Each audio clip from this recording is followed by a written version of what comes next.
So first of all, why am I talking about dialogue? Well, dialogue, as you'll all know, is absolutely essential in building a compelling and engaging character. It very much helps develop personality, and capturing personality in dialogue is often an area that I find many writers struggle with. Obviously not all. Some writers are instinctively very good at dialogue, they have a natural ear for it, and they just write it and they get it. But other writers, they can understand personality, but they need a little bit more help and some tools to sort of help them become more fluent in writing compelling dialogue. So I'm going to kick off by showing a short clip from I, Tonya, which I know many of you will have seen before and was screened earlier at the festival this week. And just to show you here, just in the short scene, how powerful dialogue can be. Okay, so in that scene, we had a fantastic introduction to those characters. We had Levonna there. She's introduced as being very, very direct, very pushy. She goes there right in the middle of a lesson. She interrupts the teacher, brings her daughter, Tonya, there. And she's very disagreeable with it. She really pushes to get her daughter there. So we understand a lot already about what, the kind of things that she's prepared to do. And by contrast, we see Diane, the skating tutor. She's very courteous. She's embarrassed by the scene, but she's not going to, try to embarrass Levonna too much.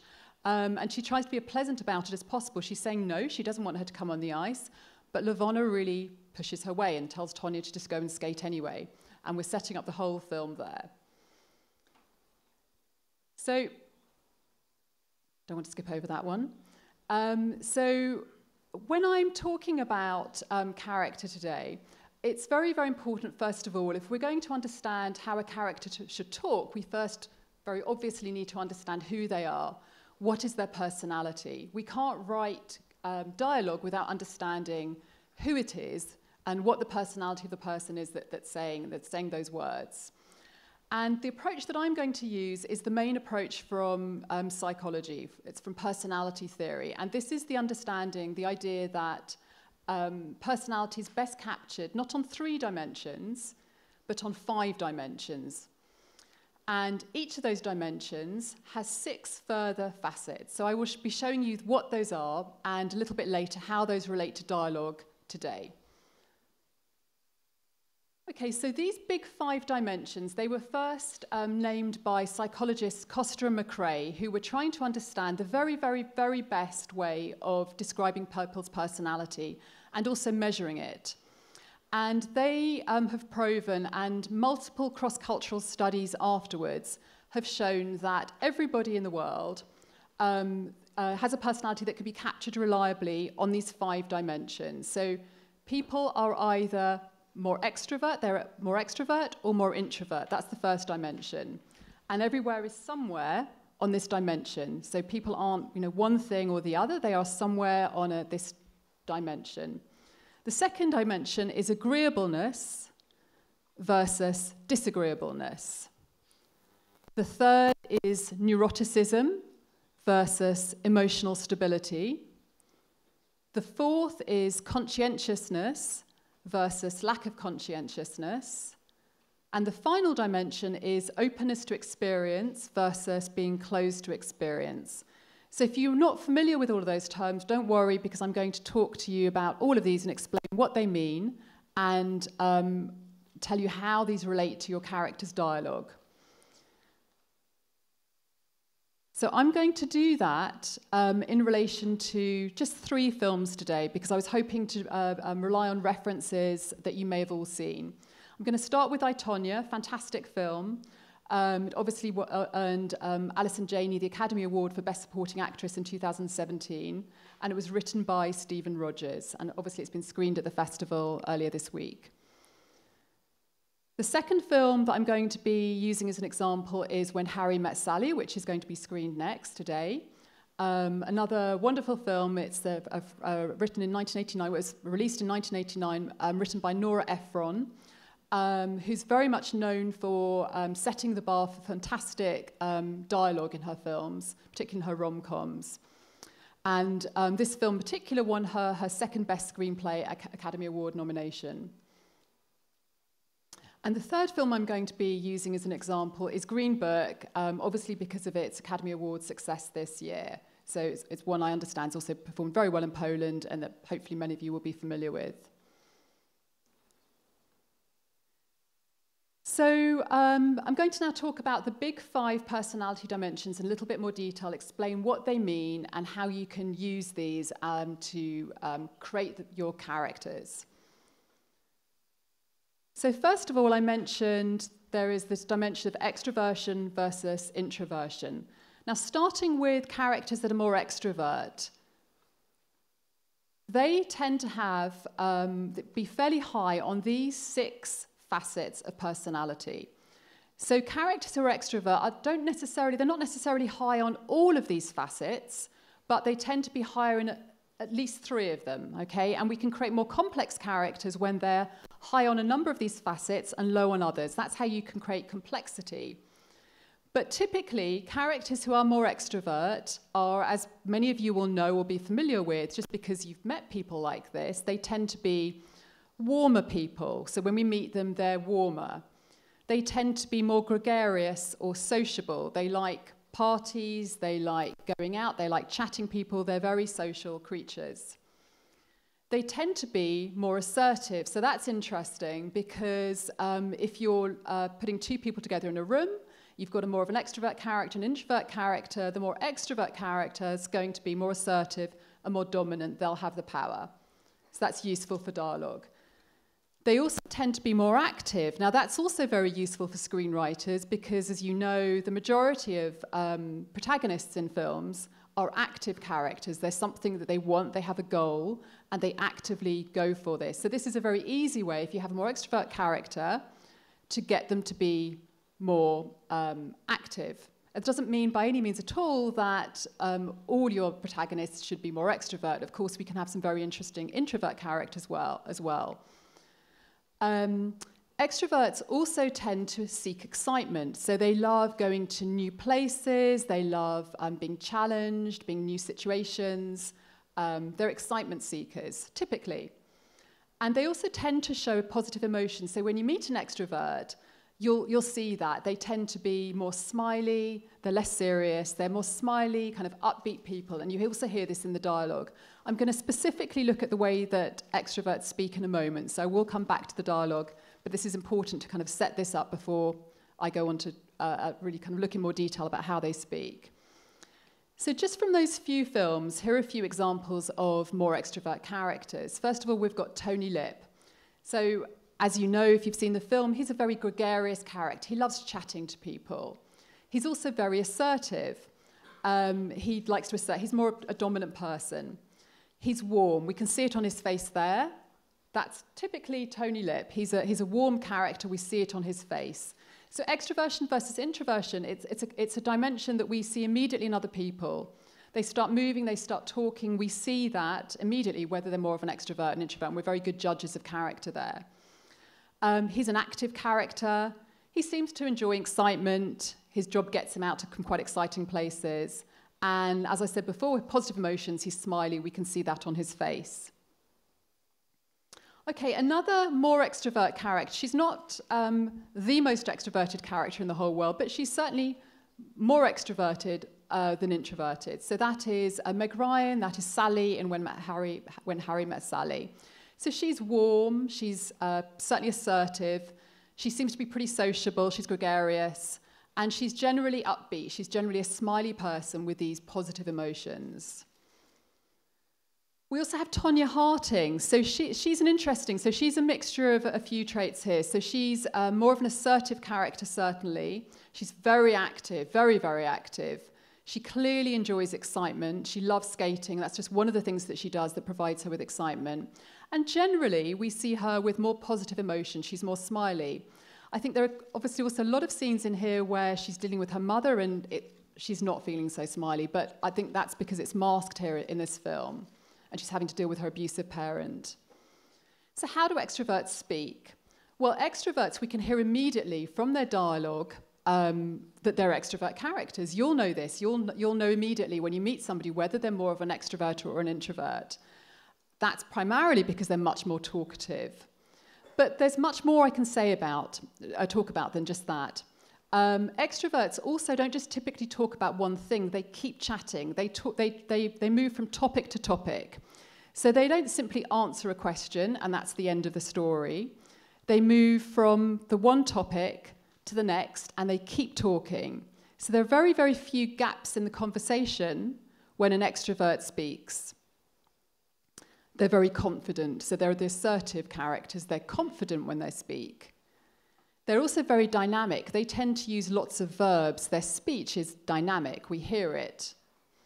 And they have typically a louder voice, so that's useful for your actors.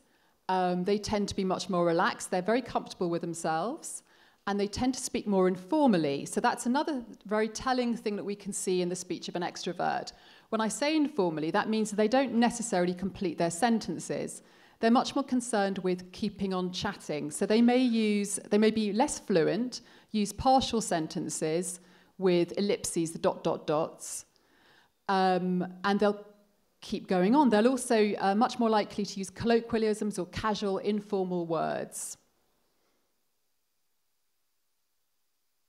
Okay, one of the things I was meant to say earlier on, and my apologies, is that I'm going to take questions at the end of today. So if anything's unclear, feel free to make a note of it now, and I'll answer the questions at the end of this session.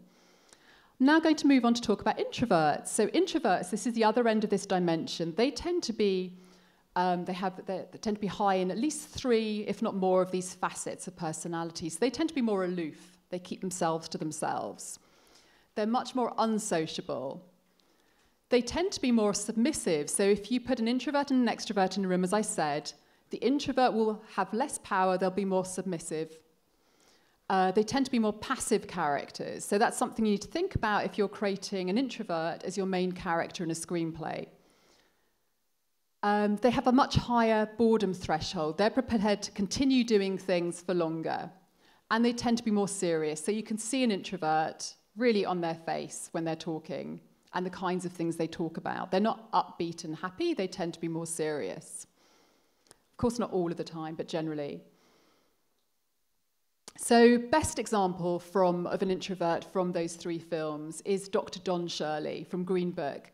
So he's aloof, he's unsociable, he is very serious, and he seems to have a much higher boredom threshold. So he's certainly high on those facets of introversion. We can see there, just as you look at him, typical introvert, he's looking very serious about things, and that's, very much, I think, sums up that character. So how do they speak? So as you all know, I don't need to tell you this is going to be obvious to all of you. Introverts tend to be great listeners. They speak far less. They tend to lack confidence when they speak, so they'll speak with a quieter voice. They are much more formal when they speak, and they use more elaborate sentences. So we think that the reason why that is that introverts speak less, they have more time to think about and choose carefully what they're going to say, and they've got time to construct their sentences. So you'll see these longer, more elaborate, complex, formal sentences that typically start at the beginning and end at the end. And introverts are more likely to show negative emotions and discuss negative emotions. So again, this is something else that will come out in their speech.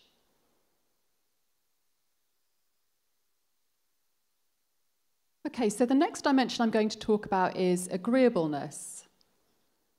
And here are the 6 facets for agreeable characters. They are typically very trusting. They are straightforward. That means they're not devious. They're just honest and straightforward with you in a kind way. They're altruistic. So agreeable people really care about others and put other people first. They're prepared to do things that may not help themselves, but to help others. They're compliant, so they cooperate in conversations.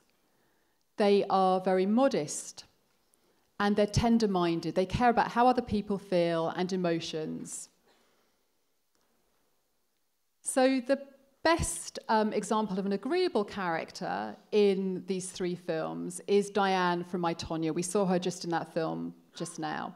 So she obviously doesn't have a main role, but she appears to be trusting and straightforward altruistic. She cares much more about the girls that she's training and the people around her than putting herself first. She's generally compliant. She's modest. She's tender-minded. So even though we saw her say to Lavonna there, Tonya's mum, no, I don't want the girls to go, she's not allowed to skate now. Actually, she didn't kick up a big fuss in the end. She said it very courteously. She was just trying to assert her rules, but in the end, Lavonna didn't listen. So how do we see agreeable, this dimension in dialogue? Well, agreeable people tend to be very warm. So the main concern for an agreeable person when they're having a conversation is that the people they're speaking to, that other person, is very comfortable. So they'll do anything to put that person, make them feel really comfortable and agree with them, make them feel happy. They put that other person first. So they're very sympathetic when they're listening. They're good listeners.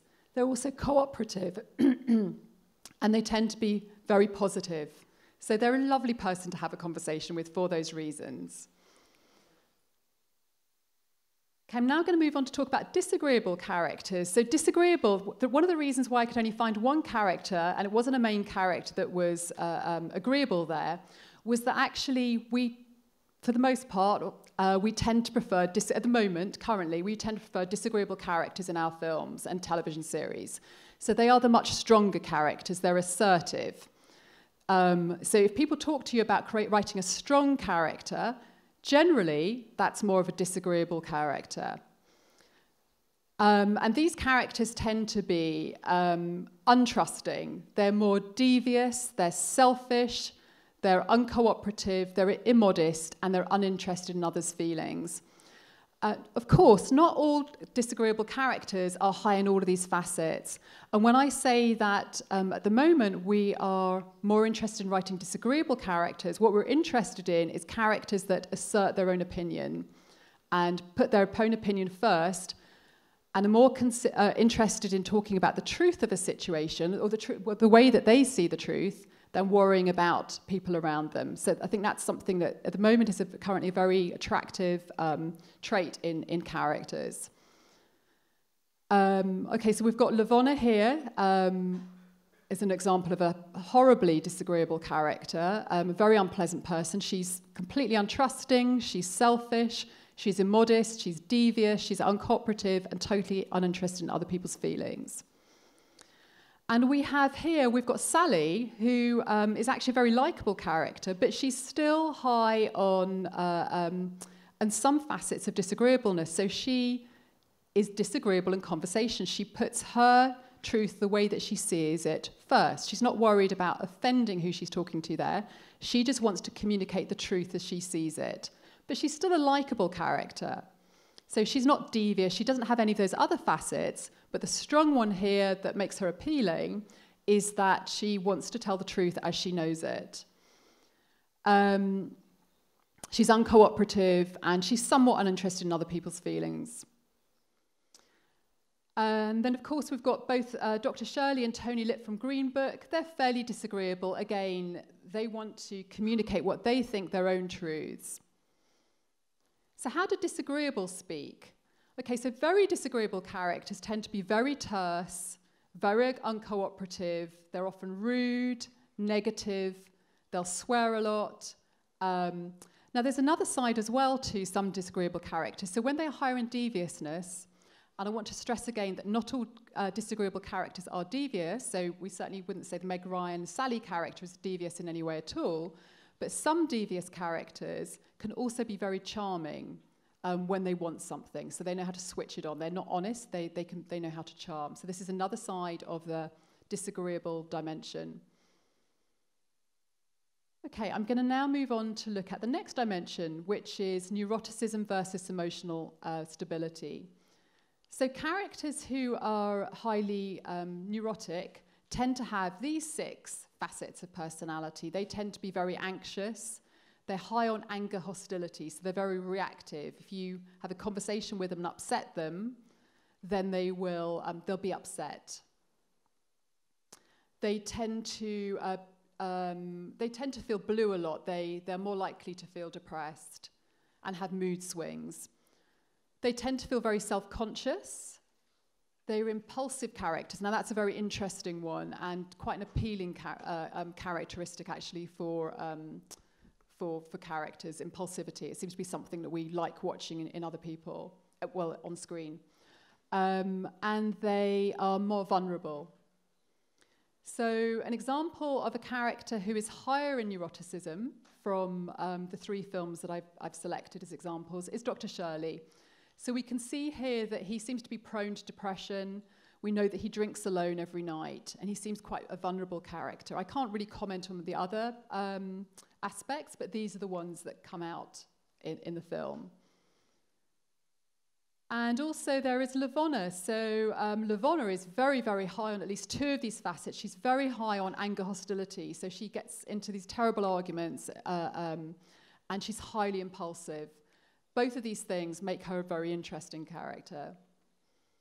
So how do people who are more neurotic speak? Well, they tend to be typically less talkative, much more argumentative, very certain about the way that they see the world. So with no room for other people's opinions.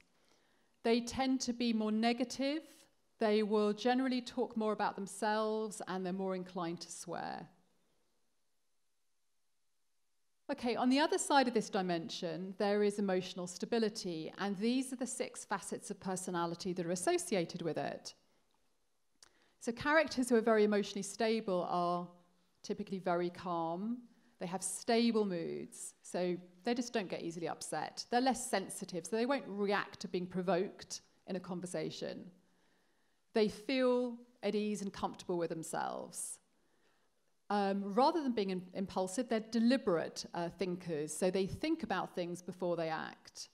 And they tend to be very resilient, so you can throw a lot at them, and they're okay, they carry on. So the emotional stable characters, I haven't got any action films here today, but nearly every action hero, adventure hero, is an emotionally stable character. They need to be to embark on that level of excitement rather than worrying about it and not doing anything about it. So amongst these films, the more emotionally stable characters appear to be Diane. She's very calm. We can see that her moods appear to be very stable. She seems very comfortable with herself. She's more of a deliberate thinker, so she's not impulsive, as contrasted with, obviously, Tonya and her mother. And she seems to be very resilient. Tony Lip is interesting because he's generally calm, he's generally stable, comfortable with himself, resilient, less sensitive. However, we've seen a couple of examples in the film, we've heard about a couple of examples where, when provoked, we know he has a very hot head and he can be impulsive. So again, sometimes when you create characters with these, with facets that are high on one dimension and low on the other side of the dimension, you create a lot of really interesting complexity, rather than just making characters that are just emotionally stable or just neurotic. So we're all, if you use these facets to create interesting complexity in your characters, it makes them much more believable and rich and interesting. So how do emotionally stable people tend to speak? Well, they tend to be very calm, very unemotional, much more talkative, and psychologists have found that they tend to talk about things like their friends, sports. This is studies of I have to say, Americans, sports, money, and their physical state. And again, I think we can see that fitting to some degree with Tony Lip. Okay, so the next dimension is conscientiousness. So people and characters who are highly conscientious tend to feel very competent. That doesn't mean that they are competent at everything that they do, but it means that they feel themselves that they are competent enough to give anything they want to go. They'll have a go at it. They tend to be, they're not always, they tend to be ordered. They tend to be very dutiful, so they will feel obligated to their families, to their jobs, to their friends, and these are things they think about a lot, their obligations. They tend to be high on achievement striving. That means that they have a goal and they're going after that goal and they care about their achievements. So that can be very useful for film protagonists, television series protagonists. Doesn't mean you always have to create them as very conscientious, but it can be useful. They tend to be disciplined and they tend to think about what they're going to do. So Dr. Shirley, perfect example of somebody who's very high on every facet of conscientiousness. He is clearly somebody that he feels competent in himself. He's ordered. He is dutiful, certainly in relation to his work. We hear some stories about the family where we're kind of wondering what is going on with his family there. He is certainly very motivated to achieve. He's very self-disciplined, and he's very deliberate in his choices. So very high in conscientiousness. Okay, then we have Diane, so the trainer. She appears to be high on all facets as well. She, again, feels competent, ordered, dutiful, motivated to achieve, self-disciplined and deliberate. And, you know, you can see in this line of dialogue, it's a question of fitting in. Diane is somebody who wants to fit in and considers that to be an important thing to do. So she really cares about what society thinks of her. Okay, Tonya Harding's very interesting to think about in relation to conscientiousness because she's a more complex character here. So she feels, I think she's somebody that probably in herself feels competent about the things that she does. She would embark on certainly new physical things without worrying about them too much. Maybe less so in relation to academic things that she would try. She is, we see that she's ordered. We see that she is kind of dutiful in relation to the obligations of her work, and she's actually listening to her mum. She's certainly very motivated to achieve, and she's very self-disciplined. But she struggles with being deliberate. We see these outbursts of impulsivity and this spontaneity sometimes, and that's this kind of complexity coming out here that's very, very interesting, her character. So how do conscientious people tend to speak? Well, they tend to be more optimistic. They are polite. They reflect. They're self-reflected, so they think about the things that they've done and they say. They often talk about work. That's something that they care about. If they're not at work, they're going to talk about their other commitments like family or friends, their duties. They don't swear, so they really care about how they present themselves in public, and they tend to use reason to get what they want. When they're trying to get something, they tend to reason. You should do this because it makes sense that you do this. And of course, this totally fits Dr. Shirley from Green Book, and it doesn't fit Tonya Harding so well because she's impulsive. So what about characters who lack conscientiousness? So they don't tend to feel as competent. So they would be more concerned about trying new things. They're far less organized, so they're disordered, typically. They're generally much more irresponsible, so they're not driven by a sense of duty to family, to friends, to work. They feel irresponsible and carefree. They're not driven by goals. They are undisciplined and much more spontaneous. So there are actually some lovely things in characters who are a lack of conscientiousness that writers can use. This spontaneity, you know, this carefree side of their characters can be very, very interesting as well. It can be great in comedies. It can also be very useful in dramas. And we see some of this in I, Tonya, the other sides of her personality. So we've got Tony Lip here. He's a spontaneous character. He can be totally irresponsible. He's not driven by goals. He needs to make money. That's you know, he needs to pay his rent. He needs to keep his family. He pays bills and so on. But those are his drives. We also see this impulsive side, this single facet of Tonya Harding here that isn't conscientious. She's very impulsive. So she will have these bursts, the dialogue when she's talking to judges. She's simply not prepared to, sometimes she's simply not prepared to conform. She's conformed as much as she can bear to, and that's it.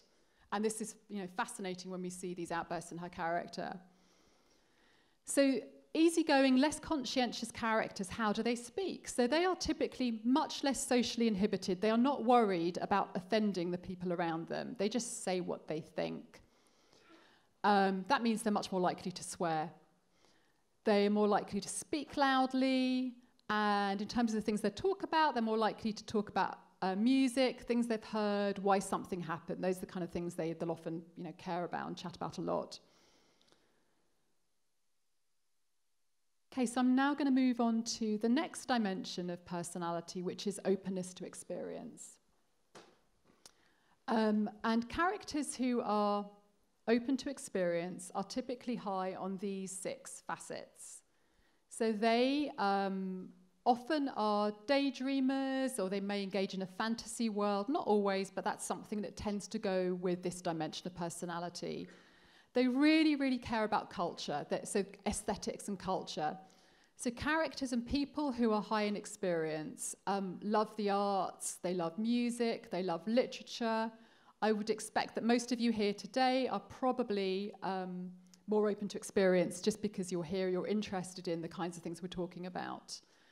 And that goes in hand with also being more interested in feelings, probably having more relationships, meeting more people, being interested in having relationships.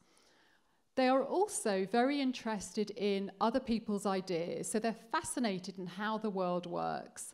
They want to get to know and understand why different people think different things. So again, for most writers in the audience, or most filmmakers in the audience, you're probably doing that because you're also interested in other people and how they think. That is a facet that means that you are higher on openness to experience. They're interested in other people's values as well, so they don't simply shut down and say, you know, I'm very conservative, I believe the world should work in this way, I couldn't care less about anything else. They're interested in exploring why other people think different things and have different values. And they're also interested in trying lots and lots of different things. So they're high on actions. They're very open to trying out different experiences. So characters who are high in openness experience love to, as well as culture, they love to travel the world. They love eating new foods. They love going to different places. They love, you know, meeting new people, all sorts of different things, different activities they love doing. So the best example we have here, well, we have a couple of good examples, but Dr. Don Shirley from Green Book, clearly very open to experience. He is clearly fascinated by other people's ideas. He wants to know about other people. He's interested in the way that they think about the world. He is very high on aesthetics. He's a musician, and we can see from the way that the production designer has designed the sets, his room, that will probably be in the script. We can see that he's interested in arts and culture and collecting different things from different places across the world. He's interested in other people's values. So when people have different views to him and different values, that's interesting to him. It doesn't concern him. He doesn't shut down. It interests him. And we also can see that he's interested in having relationships. So we see that he's gone off a couple of times and he has these casual encounters with men at night. He's interested in meeting different people. Okay, so the next character here from these examples that is high on openness to experience is Harry from When Harry Met Sally. And he, again, we see that he really wants to understand what Sally thinks about the world. He's interested in her as another person. He's interested that she has different views than him. He likes trying different things. He's a lawyer. That's quite a typical trait for a lawyer. And he's interested in different people's values. So everything that he speaks about, he clearly is a character that is high on openness to experience. So how do characters who are open to experience speak? How do we see that in their speech? Well, characters who are open to experience absolutely love language and debate. So they love speaking, they love language, they love words. They tend to have a much larger vocabulary. They'll construct more complex sentences, and they enjoy debating with other people. Okay, so these characters, they tend to be more liberal politically. They're interested in other people, and they like exploring and debating ideas. So that's something fantastic to put in your dialogue. And I'll show you some examples a little bit later on, specifically from scripts where we can see this. And in terms of the things they talk about, they'll tend to talk about big ideas. They like talking about, big ideas, philosophies, arts, culture, but also food, travel, and so on. Characters at the other end of the spectrum who are close to experience tend to be much more grounded in reality. So they're interested in their day-to-day lives, and they're not particularly interested in how other people lead their lives that are different to them. They tend to be much less interested in culture and the arts, music, and so on. They typically have had far fewer relationships, so they may get married early. They typically prefer routine. They prefer their everyday lives and the routines they go through every day. They tend to have very set ideas about the world and the way it is. So politically, they're more conservative, not so interested in anybody else's ideas, and they tend to have very set values. So here from these examples, we've got Tony Lip. So he seems to be, a character that's much more interested in reality. It's kind of funny to him and curious to him that Dr. Don Shirley makes a living by being a musician and touring around. I would guess that we see he's married here. I would guess he's probably had fewer relationships. He seems to prefer his routine. So yes, he's gone on the road with Dr. Don Shirley for a price. He wants that money, but he's somebody, he likes his burgers. He likes to eat the same things every day. We can see that. He has set ideas and values. We see that beginning of the film, he appears to be quite a racist character, and he's certainly uninterested and doesn't really understand culture. Tonya Harding as well. She's somebody who seems to be much more interested in reality. We see that she's only really been in this one relationship. She enjoys her routine. She seems to have fairly set ideas and values, and she's interested in ice skating as a kind of a sport, and that's the closest she's getting to culture that we see. So she seems to be a character who is pretty close to experience. Her mum certainly seems to be very close to experience. She's definitely much more interested in reality. We would guess that she's had fewer relationships. We would guess that she prefers routine. She certainly has very set ideas and values and appears to be completely uninterested in culture. So how do these characters who are close to experience speak? Well, they tend to speak in much more straightforward and simple ways. So if you think again about characters who are at the other end of the spectrum, they love debate, they love language. Characters who are close to experience tend to make the point, keep it simple. They're not interested in debate about it. They're more likely to speak in the past tense.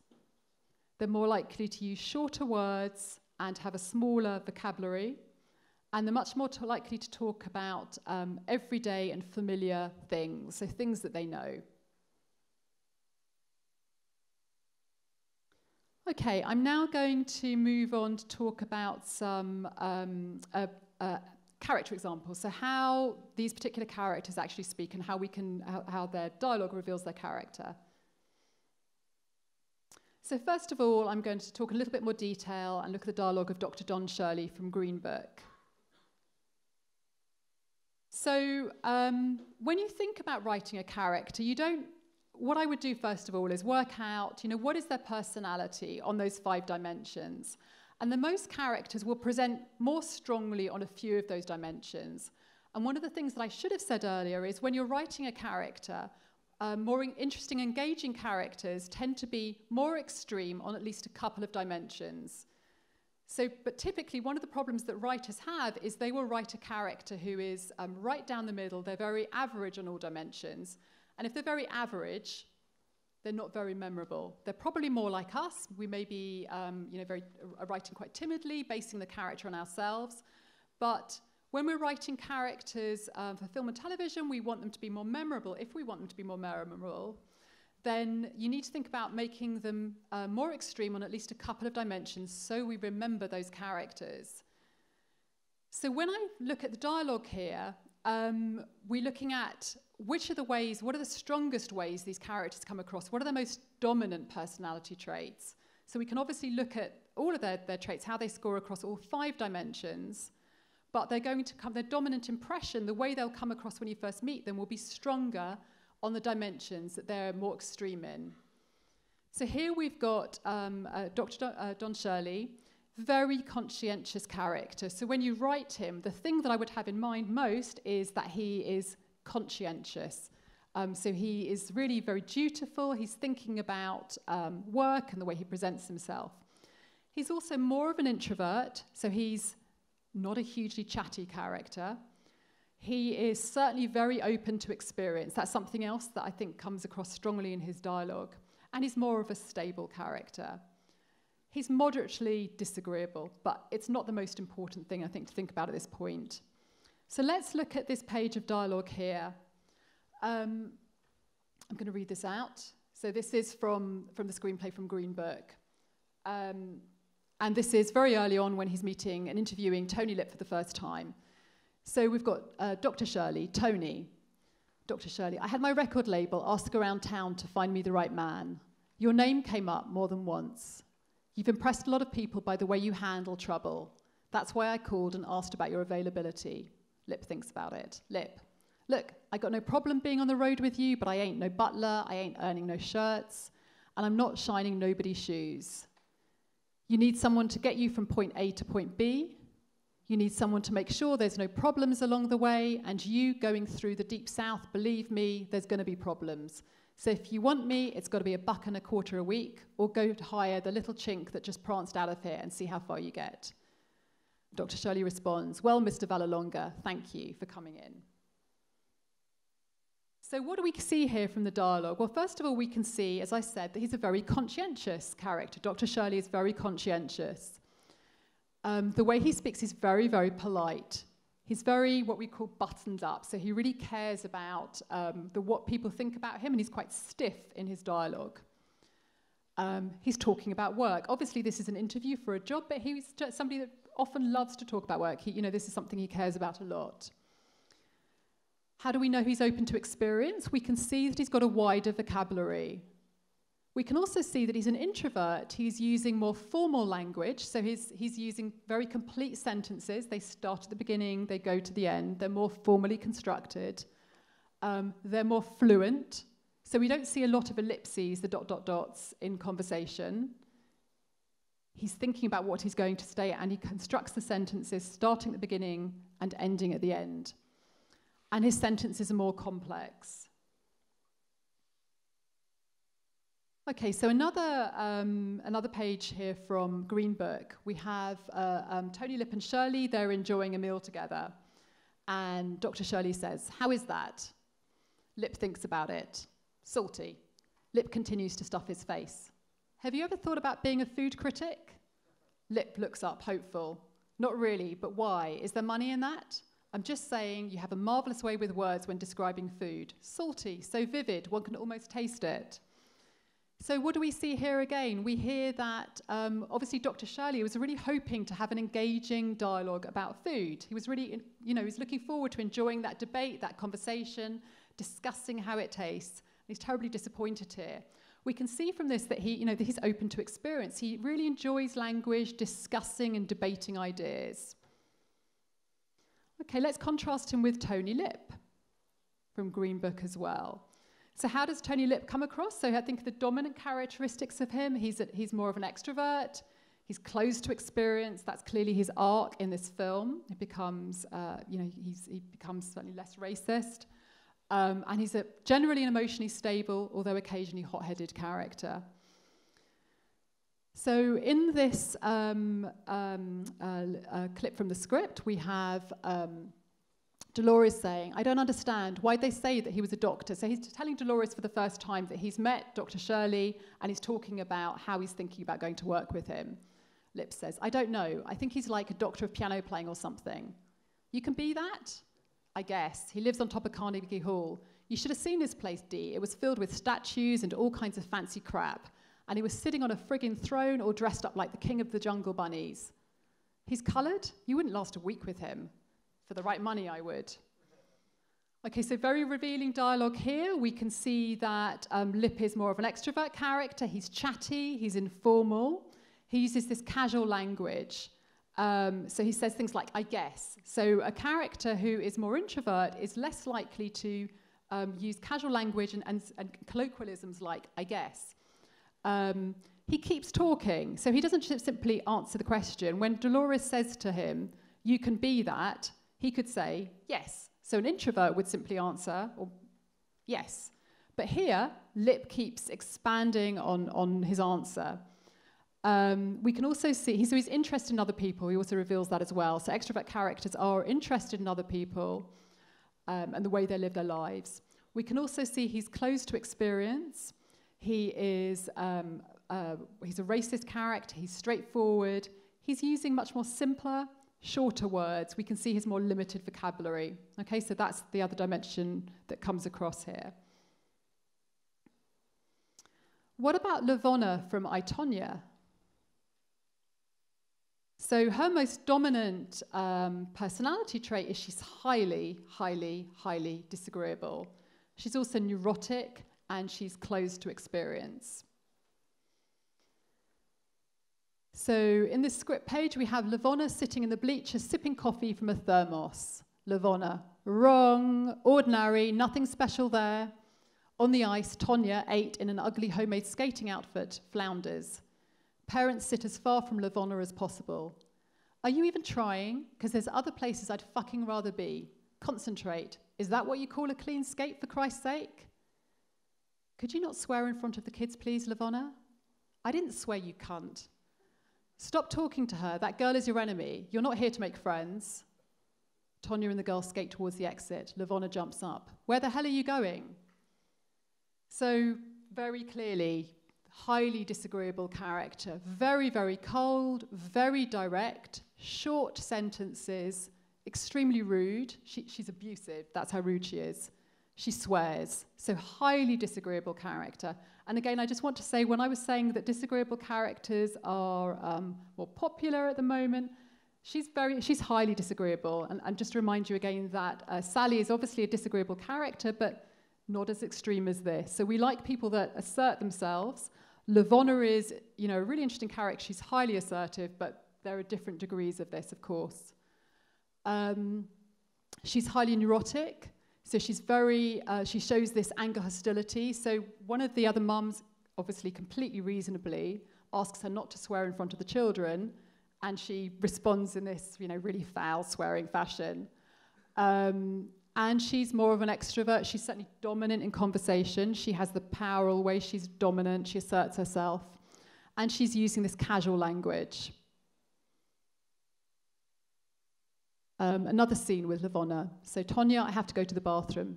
Oh, this is carrying on. Don't tell me what you have to do. I paid for you to skate. You're going to stay on the ice and skate. Get over here. You'll have to come off the ice sometime. You hear me? I'll be right here waiting. Tonya knows this is true. She puts all her attention on the ice, then she twirls impossibly high, landing perfectly. Tonya stops suddenly. She drops her head. Urine runs down Tonya's leg. Tonya looks to Lavonna, who crosses her arms and watches coldly. Skate wet. So again, we see, highly disagreeable character, just in the same way that I've just been describing. That was the end of that scene. Let's move on now to Sally from When Harry Met Sally. It's a far more likable character. So what is she like? So she's fairly extrovert. She's, she's chatty. She's clearly sociable. She's more of an upbeat. She shows these positive emotions. She likes being with other people. She is a moderately disagreeable character, certainly not to the extent that Lavonna Harding is, but she's moderately disagreeable. She's a stable character, and she's also quite close to experience. So we've got here, this is a scene where she reconnects with Harry. She's on a plane, and she hasn't seen him for some years, and he overhears her. So we have the stewardess on the plane, comes down the aisle with a drink cart, asks Sally for her drink order. Do you have a Bloody Mary mix? Yes. She starts to pour. No, wait. Here's what I want. Regular tomato juice, not too much ice, and fill it up about 3/4. And then add a splash of the Bloody Mary mix. Just a splash. And a little piece of lime, but on the side. Harry, the University of Chicago, right? Yes. So what's Harry recognized there? He's recognized this, this very detailed delivery of exactly what she wants in this drink. So she is more of an extrovert character. She's talkative. She's also assertive. She's asserting what she wants. She's speaking in these more informal sentences. They're short. No, wait, here's what I want. These shorter sentences, just a splash. So it's not, I would like just a splash. She just says, just a splash. She's more disagreeable. So if she was an agreeable, cooperative character, she would say, You know, what do you have? Thank you very much, that's lovely. That's what an agreeable character. A more disagreeable character asserts what she wants. And she's closed to experience. She likes the way that she likes her things. So she doesn't want to try a new way that the stewardess is going to suggest to her. She likes things to be the way that she wants them. And that's going to be fabulous contrast with Harry, who's much more open to experiences I'll go on to show you. So here, another scene with her. You fixed me up with him 6 years ago. Okay. Ken Darman. So she's chatting with her friends, talking about people that they could fix, other men that they could fix her up with instead of Harry. Okay. Ken Darman. He's been married for over a year. Really? Married? Wait, I got it. Look, there is no point in my going out with someone I might really like if I met him at the right time, but who right now has no chance of being anything to me but a transitional man. Okay, but don't wait too long. Do you remember David Warsaw? His life left him, and everyone said, give him some time. Don't move in too fast. 6 months later, he was dead. What are you saying? I should marry someone right away in case he's about to die? So we see here that, you know, this is Sally with her friends. Again, she's being pretty disagreeable. She's being uncooperative. She says what she thinks. She's also an extrovert. She isn't simply saying no. She is continuing the conversation. She's chatting. So she's assertive. She's using these informal short sentences again. And she's more upbeat. She's not closing the conversation down even though she disagrees. So an introverted, disagreeable character would just shut the conversation down and say no. But she's an extrovert, more disagreeable character. So she continues to chat. So it makes it much more pleasant for people. Okay, so let's look at Harry now from when Harry met Sally. So Harry is someone who is very open to experience. He is more introverted than Sally. He's not the most introverted person in the world, but he's certainly more introverted than Sally is. He is another moderately disagreeable character that asserts his opinion, and he's pretty stable. So here is a scene from when they very first meet. They're in the car together. They've literally just met, and they're going off on this road trip for the first time. So Harry says, I'll roll down the window. He's just spat a grape pit out. He's trying to spit it out, and it's hit the window instead of going out the window. So after a lengthy silence, I hope this isn't going to be one of those trips with a lot of long, awkward silences. Me too, a long, awkward silence. Why don't you tell me the story of your life? The story of my life? We've got 18 hours to kill before we get to New York. So Harry here, we can see that he's open to experience. He's genuinely interested in other people and who they are. He wants to know her life story. And we also see that he's more of an introvert. So they have got a long time to kill, but he wants to be the listener. And this is very much something we see in their relationship, that Harry asks a lot of the questions and responds to her answers, and Sally does more of the talking because she is more of an extrovert. And we've got this other sort of very well-known speech, much towards the end of when Harry met Sally, when he says this. He says, how about this way? I love how you get cold when it's 62 degrees out. I love the way your mouth turns down just a little bit right there. I love how it takes you an hour and a half to order a sandwich. I even loved when you use my sweater for a Kleenex. I love it that after spending the day with you, I can still smell your perfume on my clothes. I love how you're the last person I want to talk to before I go to sleep at night. It took me 11 years to figure this out. And I came here tonight because when you realize you want to spend the rest of your life with someone, you want the rest of your life to start as soon as possible. So it's a wonderful speech.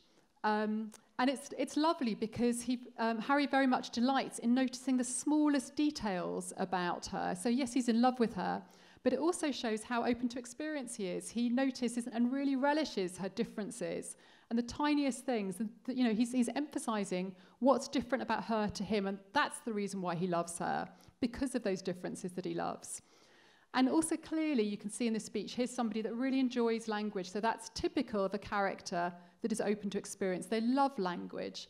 They love not an introvert, but they love the use of language, and he's really enjoying it here. We can also still see, despite the fact he's talking a lot here, that he's more of an introvert by the way that he constructs those sentences. They're much more formal. They're these complete, longer, more formally constructed sentences. Okay, so I hope that's all making some sense. I'm going to, having sort of talked about personality dimensions and how they inform characters, I'm now going to talk about the language of love.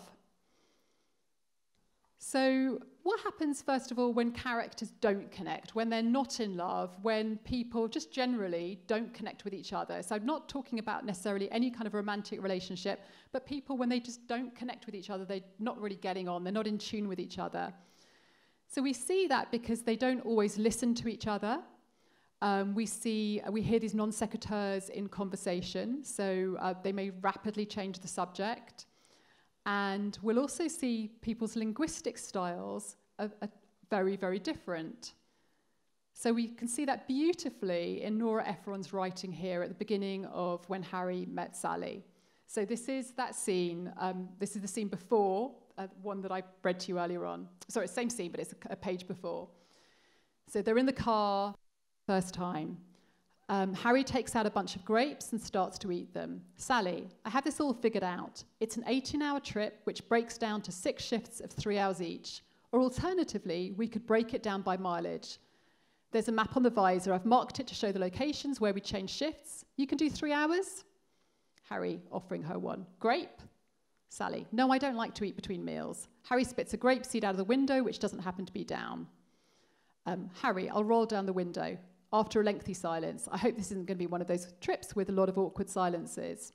So we can see here, they're first met, they're not the slightest bit interested in each other, they're not connecting at all. First of all, Harry isn't listening to Sally. There's a series of non sequiturs there, they're simply changing the subject. They're not listening to each other, they're changing the subject. They're not repeating any of each other's words or phrases. And there's a total disconnect in the language and rhythm. So Nora Ephron, you may know, is known for her rhythmic and her wonderful use of dialogue where characters repeat each other, but that's when they're connecting. This is what happens in real life when characters don't connect. They've just met, they're not interested in each other. What about when characters connect? Well, something very interesting starts happening. They start listening to each other very closely. And when they really connect and they start to fall in love or there's a real attraction, they'll often repeat each other's language. And we hear their intimate connection in their dialogue. So here they've connected, but they're arguing. So we're not at the end of the film yet. We're at a stage where they've connected with each other. They're certainly listening to each other. They're attracted. They're into each other, but they're arguing. I'm not saying it didn't mean anything. This is after they've slept together for the first time. I'm not saying it didn't mean anything. I'm just saying, why does it have to mean everything? Because it does. And you should know that better than anyone, because the minute it happens, you walk right out the door. I didn't walk out. No, sprinted is more like it. But we both agreed it was a mistake. The worst mistake I ever made. It's always the same. It's always the same. The minute you make love with someone, the expectations start. Okay, so we can see here they're connecting, but they're arguing. They are listening intently to each other, but they're repeating some of each other's words. So we can see they're listening because they're repeating each other's words. And also there's a similar rhythm here. So obviously you can see that I've underlined some of the repetitions here. So this really shows the connect between the two people very clearly.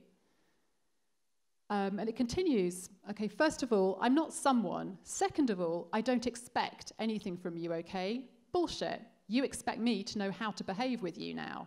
You don't have to behave any way with me, okay?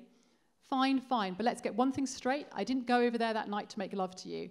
That's not why I went there. But what was I supposed to do? You looked at me with those big weepy eyes. Don't go home tonight, Harry. Hold me a little longer, Harry. What are you saying? You took pity on me. Fuck you. So here, again, we're seeing they're continuing to echo each other's words. There's this very similar rhythm until Harry gets this monologue. They're very much in tune with each other, even though they're arguing. And this is, very much mirrored on what happens in real life when couples that intimately connect with each other argue. And here, things have evolved again. We're now at the end, and they're connecting and they're in love. They're repeating words, phrases, and rhythm. There's real synchronicity in this scene. Harry, the first time we met, we hated each other. You didn't hate me, I hated you. The second time we met, he didn't even remember me. I did too, I remembered you. The third time we met, we became friends. We were friends for a long time, and then we weren't, and then we fell in love. So it's this really, really beautiful scene here. It's definitely movie language, but it's just heightened real life here. They are echoing each other's words and rhythm. There's this real connect, this real synchronicity. Okay, so I'm coming up towards the end now. Here are some other things that you need to consider. We've discussed quite a lot, or I've discussed quite a lot, why personality is very much at the heart of your character when you're writing dialogue. And that you can't write dialogue without knowing who your character is, what their personality is like. There are, of course, some other things you need to consider. So just very briefly, I'm going to touch on those. You need to think about your character's age. So clearly, younger children speak differently from teenagers, who speak differently from people in their midlife, who speak differently from people in their older age. And I'm just a quick sample from I, Tonya here as a child. So children will tend to speak with shorter, simply constructed sentences. There's a confidence about children's speech. They're more certain about things. And she's also here at an age when she's starting to understand her place in the world. So here she is with her dad. She says, "Dang, they're trying to shoot a bunny. It was a clean shot, Tony. I know it. I was aiming for her eyes, like you said. Otherwise, I could have got her, probably." So that's very childish, the way that she says that. But it's beautifully childish, the way that she says that. This confidence and this probably about it. "No sense in shooting a bunny if you shoot half the meat off her. When I get older, I'm going to work in an office and have a deadline." So it's very simple kind of thoughts about the world. "I thought you wanted to do ice capades. I can do both. Yesterday, Mom made me wear skating costume to school. The red one with the tassels. Everyone made fun of me." So I think, it's very clear. It's got Tonya Harding. We can see her age there. And it's very, very well captured language of a child. Also, absolutely essential to consider is your character's social class, their dialect, where they're from, and where they live now. Now, I don't know as much about the meaning of social class in Poland, but obviously in the UK and also in the US, social class is very important, and it's something we also hate speaking about, but it's there and very much present in dialogue. Dialect tells us where somebody is from. Dialect is also interesting to consider because you need to think not just about where somebody is from, but also where else they've lived and where they live now. So some people will pick up, they'll move across the world or they'll move from one city to another, and they'll pick up different colloquialisms or different ways of speaking, different dialects and intonations because they've moved a bit. So don't just consider where they're from and assume that they are sticking with that way of speaking. They're likely to have a bit of a mishmash. They'll have picked up some new characteristics of the way they speak from where they're also are now. Tonya, I don't think, has moved around a lot. I don't think she moved around a lot in real life. She was in Washington State on the west coast of the US. And here she says, "What's people's impression of me? That I'm a real person. That I didn't ever apologize for growing up poor or being a redneck, which is what I am. In a spot where the frigging judges want you to be this old-timey version of what a woman's supposed to be. For being the first US woman to land a triple axel, so fuck 'em." So I don't know enough about the Washington dialect, but I can say this is clearly indicates she's a self-professed redneck. She's saying that there. And this is clearly, alongside with the old-timey, I would guess this is very clearly in keeping with her class and where she's from. Also hugely important to consider when you're writing dialogue, finally, is the context. So where is this being said? Where is this conversation happening? If you're having a conversation at work, and if you're more of a conscientious person, you're likely to be very polite with your boss. But it may be when you go home to a party, you're going to loosen up a bit with your friends, okay? So we speak in different ways according to the situation. What makes this particular scene here with Tonya Harding and the judges so fascinating is the context of this situation and who she's speaking to. And the fact that she's got very little regard here, well, no regard here for the fact she's speaking to a judge. She's hugely impulsive, and the way to show that impulsivity is in this conversation here. So interior competition ice rink day. Tonya skates past the posing skater who remains frozen. Only her eyeballs follow Tonya, who skates over to the judges. So she's just skated, she's just done very well, and she's going straight up to those judges. Hey, how do I get a fair shot here? The judges are stunned. The audience whistles and hoots. I'm up at 5 every morning working my arse off. Does someone want to tell me to my face, you're never giving me scores I deserve? This is how it's done. Some of these girls have paid their dues. I don't give a shit. I outskated them today. We also judge on presentation. Well, you know what? If you can come with $5,000 for a costume for me, then I won't have to make one. But until then, stay out of my face. Maybe you're just not as good as you think. Maybe you need to pick another sport. So again, typically in this context, somebody's going to be very polite. They're just going to say thank you to those judges, accept what they say. And the fact that Tonya in this context is that impulsive and that rude to those judges is fascinating as a character. It's very true to her, her personality, and it's absolutely fascinating. But context is hugely important to consider whenever you're writing. Okay, and just some final words now before I come on to questions. So just to sum up, really. So I'm calling this approach deep characterization, and that is the idea that personality can be described, as I've said, by 5 different dimensions or traits. So everybody is somewhere on those traits. Those traits are completely independent of each other. So if you're highly agreeable, it doesn't mean that you're more likely to be more extrovert or more neurotic. These traits are these dimensions are completely independent of each other. And as I said earlier, most of us will be typically right down the middle of those traits. We'll be somewhere between extrovert and introvert. We'll be somewhere between more neurotic and more stable. We'll be somewhere between more disagreeable. We'll be somewhere in the middle because we're fairly average people. Most of us will be.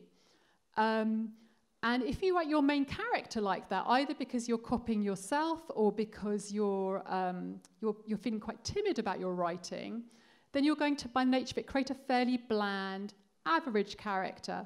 Occasionally, that works in screenplays. If you're writing a detective who goes on to interview serial killers, for example, you may want a quieter, more average detective that can work against these more extreme characters.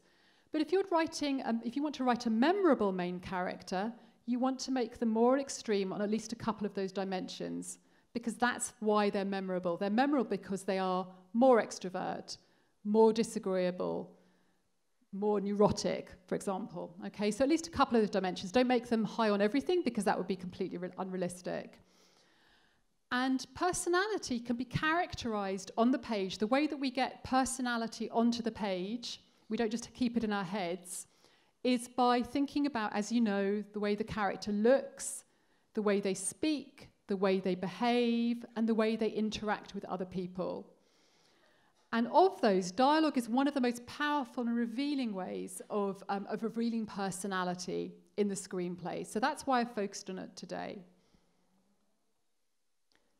Final recap of the big 5, which I'm sure you all have by now. First dimension is extroversion versus introversion. The second is agreeableness versus disagreeableness. The third is neuroticism versus emotional stability. Fourth is conscientiousness versus lack of conscientiousness. Fifth is openness to experience versus being closed to experience. And there we have all those 5 dimensions. And you can then use the facets of personality to really think about making your characters more complex. So if you don't simply make your character high in all of those facets, but make them high in a few of those facets, lower in others, we get complexity of character. We make some really unique and interesting characters. And then I've obviously discussed with you how you bring that out into dialogue. And then the other thing we've talked about just at the very end was how to bring this all together. So start with your character's personality. After that, think about their age, their class, their dialogue, where they're from, where they've lived, where they live now, and the context that they're speaking in. Okay? And that brings me to the end of my talk today. So thank you very much, everyone.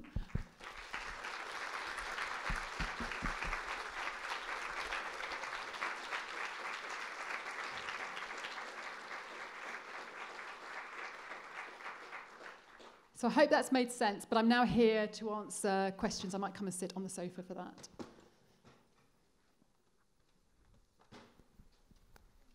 Right. Have you got a question? Hi. Andrew, I'm a filmmaking student right now. First of all, thank you very much, because now after we've heard all the things that you had to say, at least for me, it feels like those things were very, I don't know how to say it, like they were very obvious, but now that you structurized them, it feels a lot more informable and realistic of how to use it, so thank you very much on that. I wanted to ask you, because from what I have seen now, I think that the big five is more applicable for characters who are, at least for how I see it right now, are neurotypical, like that we can analyze in the basic and the most based aspects of how a human functions.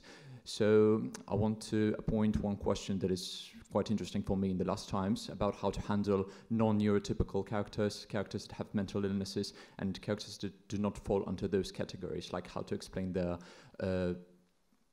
rapid and unnatural shifts of mood, people who feel detached from themselves, people who feel they're detached from reality, people who might experience psychotic episodes, and all of those things. Like, how can you use this system on them, and how does it vary with such kind of characters? So this thing will be believable. They won't be shown as, like, I don't know, one-sided psycho killers and one-sided villains. Like, how do you make a complex character that is not neurotypical and might have some mental illness? Thank you.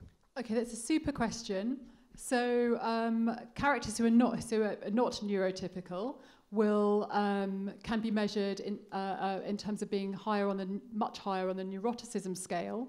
And the reason why that we don't just leave it at that isn't enough to differentiate between different types of mental illness. So we'll know that they will be higher on neuroticism. So you have the dialogue traits that I've been talking about relating to that, but that's not enough to differentiate between different kinds of mental illness. So it's a starting point. There isn't an awful lot of research into dialogue for different DSM diagnosed psychiatric disorders. So I can't tell you much more than that, but you've got a starting point there at the least, which I hope is helpful. Great question. Anyone else? Over, yep. Me? Oh, thanks a lot for the fantastic speech. It was really one of the wonderful speeches I heard here. Thank you. So, but now I have one conclusion to you and one very interesting question. The first conclusion, dialogue is not all. So we have to, as screenwriters, build character, not only with dialogue. More important is the behavior, way of relations between another characters, the atmosphere, and all what is very important. This is my conclusion. And as a question, I've got something special for you, because your speech was also very special. Could you try, basing on your theory, to describe a character of a new British Casanova, which could win hearts of the million of women in the UK? For example, for Hugh Grant. For example, I didn't catch the... Hugh Grant as a character. Grant. Right, okay. Okay, so first of all, just the first point there, which was you're saying that dialogue isn't the most important, it's not everything, and sometimes it's not the most important thing. I would totally agree. Obviously, you're writing, presumably film and television series primarily, and maybe games as well. You're not writing theatre. In theatre, dialogue is primary. So I completely agree with you. If you don't need the dialogue, get rid of it. It's far more cinematic not to have dialogue. And the reason I focused on dialogue today was it's one area. But actually, in terms of the personality traits, I know this wasn't your question, but my apologies. But in terms of the personality traits we've discussed here today, if you can get to the heart of your personality using these 5 dimensions, they also predict how your character will behave and relate to other people. So they're very useful when you're writing actions and behavior and relationships as well as dialogue. Right, the second question, we've got a Hugh Grant, British Casanova. What's his personality like? Well, Hugh Grant often plays the same kind of characters, doesn't he? I mean, moving away from Hugh Grant, if we just had a Casanova, the most attractive people, I can't say characters, but we know that some research has been done on what people tend to find attractive. And if I'm talking about men here, then that people tend to prefer, so research suggests, characters or people who are more extrovert, they are more stable, they are more agreeable, they are more conscientious, so Ocean, and they're more open to experience. And actually those 5 those dimensions, we've got those traits there, are also the traits we typically see in most action-adventure heroes as well. And the way that these traits were first discovered was by studying pilots and trying to work out who would be the most successful pilots coming into American recruitment pilot school. And those are the same traits that pilots tend to be high in as well. Hugh Grant is more of an introvert. He seems to be a little bit neurotic, so he's often in sitcoms. Sitcoms, we will often like more neurotic characters, not always, but we'll often, sitcoms. He's in romantic comedies. Romantic comedies will often like more neurotic characters. He's pretty conscientious. He is a fairly agreeable, he's a nice character. So I think Hugh Grant is a very specific type that's different from other British Casanovas. But I hope that started to answer your question. Okay, thank you. Hi. Hi, how are you, ma'am? Thank you for being here. That's the first thing. But I got a question about writing a character, because I guess it's kind of different if you write a character for the feature movie and for the TV series. So I guess that the dialogues are kind of slower, and I just want to ask about how do you actually do that in a TV series, and how is it different? Is your main question, how is the dialogue similar in TV compared with films? Yeah. Yes. I'm not sure how I'm going to answer that off the top of my head. I guess it depends what kind of TV series and what tone it is and what genre it is compared with a film. I don't know that there necessarily has to be a lot of difference between the two of them. It depends what you're writing. Yeah, sure, but I got this weird feeling that the development of the character in a dialogue, it's kind of slower in the TV series, isn't it? It's what's kind of slower? The development of the character in the TV series. Oh, absolutely. Yes, of course. A feature film will be a character going through a great big arc, and the development's much slower. Yes, you're absolutely right. And clearly you have to have a lot more complexity possible in a character for a TV series, because if the TV series is commissioned again and again, we're going through several seasons, we want to reveal all these depths, and we have to make a really intriguing, complex character, which is why I would suggest those facets of personality and the conflicts within the facets become very interesting. So if I was going to try and answer that question in some kind of a useful way, I would say, building lots of complexity within those facets, not just the dimensions, get into the facets of personality. Okay, thank you.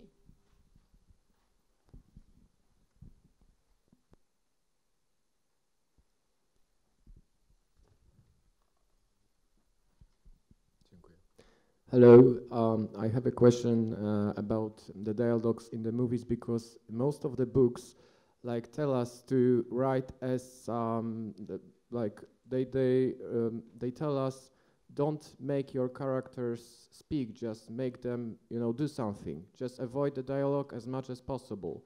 So what is the best way to get the answer for ourselves that this amount of dialogue is just perfect? that it's not too much and it's not, you know, too less?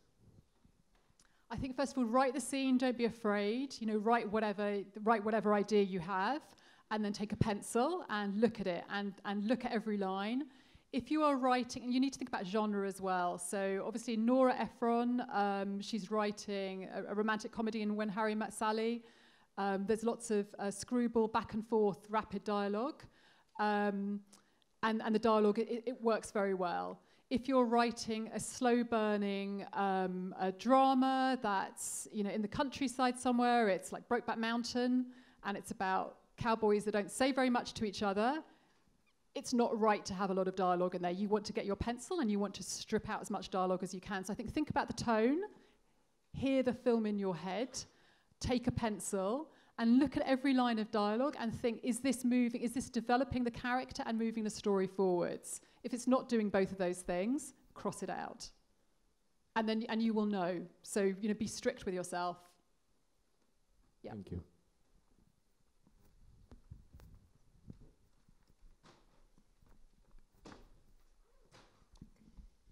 Hi, I have a question about when you rewrite a lot of times, you tend to get kind of depth about your dialogue, and how to avoid that, how to keep it fresh, how to still know if the dialogue is good or not anymore. Okay, so great question. Read it out loud. And then I was reading a Stephen King's book on, he's obviously talking about writing novels, but he very much prescribes, and I would agree with this, put it down. So he prescribes, you know, finish the novel, finish whatever you're writing, put it down for 6 weeks and look at it again. So read it out aloud, edit it, keep reading out aloud, put it away, and then come back to it. And I think you come back with fresh eyes, but you need to take at least a few weeks break before you do that. Thank you. A pleasure. Hi. I would like to ask, how can you use this in practice? Because probably some part of this screenwriters do or try to do with intuition. So how can you use this writing? Maybe my idea is that maybe it can be useful to check the dialogue later if the character is coherent. And what else? What can you advise with using this tool? Okay, so if you are great at dialogue and you know that you're great at dialogue, and hopefully other people have told you you're great at dialogue, you can probably disregard all of this and just trust your intuition, because some people just have it naturally, and that's fantastic. If you know that you're not great at dialogue, first of all, make sure that you maybe write the first draft. If the thought of this feels confusing, just know that, just take the basics. Just know that if you're writing a more extrovert character, they're more chatty, they tend to talk a lot. Think about the shorter sentences, the more casual language. Think about some of these things and then write a draft. I would then go back through it again, your draft, and think, okay, the dialogue's maybe a bit better than I would have written before. It's now I've got to work on it a lot. How can I get a real voice? And maybe you'll write a one-page in your character's voice and start to really think about some of these things, so that it starts to become more natural. So you're right, obviously you can't look at every page completely analytically as you write and look at various graphs. That's going to take you out of the writing. But I think it's something you can go back on, that you can work on the voice on a page when you're working on monologue, and you can get to hear it. Yeah. Thank you.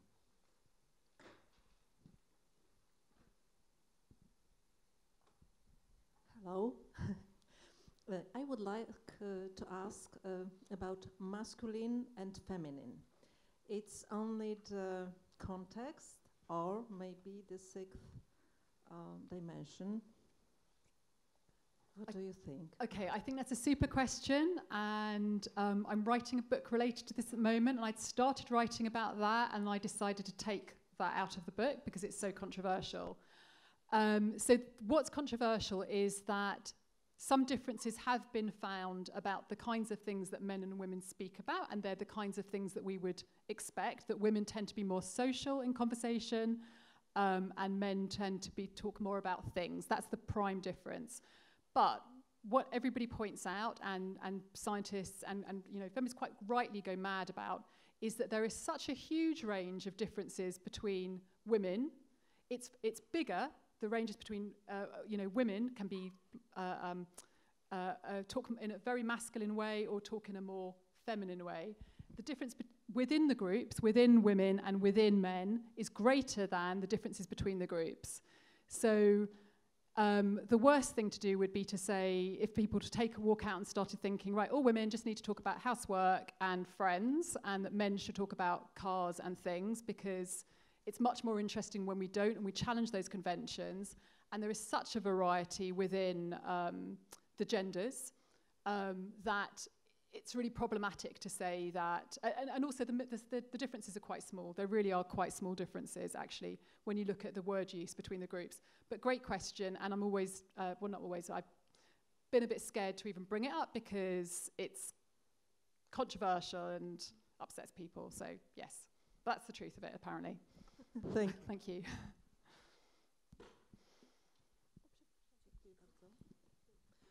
Dzień dobry, dziękuję serdecznie za wspaniały wykład.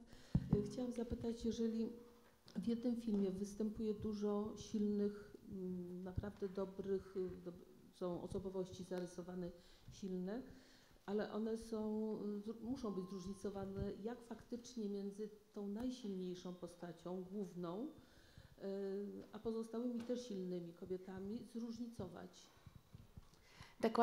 The question is, I'm here. Kira, here on the.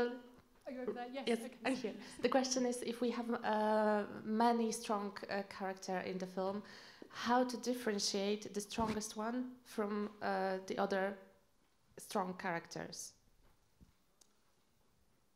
Okay, good question. So I don't have any hard and fast rules on that. I think that's an instinctive judgment. If you make all your characters very extreme, all of them, it would feel unlikely. So I think the thing to think about is, you know, who are the main characters, and make them sufficiently complex, even if they have some, you know, they're memorable, therefore they're more extreme. It's a judgment call. I don't have any hard rules on that. Okay.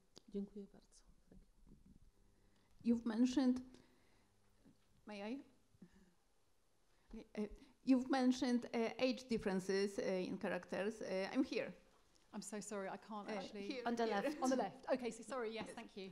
Yes, so you've mentioned age differences, giving an example of a child.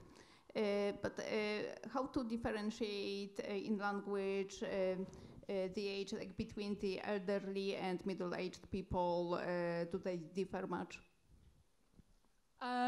Okay, so again, I don't want to be too prescriptive about that because it depends on the character and it depends how elderly somebody's become. But people become typically, I'm thinking about things here, people typically become less neurotic later in their lives, so they'll be more stable, so we'll see you know, kind of calmer dialogue. People will often be more truthful later in their lives, so they're not worried about offending others. Sometimes that comes across as belligerent. And also you need to think about the kinds of words, the kind of colloquialisms somebody would use. So, you know, a very elderly person is less likely to use any slang, is less likely to swear often than somebody in middle age who still may be picking up, you know, colloquialisms and so on. So there's, you know, language will tend to be more casual for the younger people and more formally constructed when people are very elderly. But again, obviously those are some generalizations there.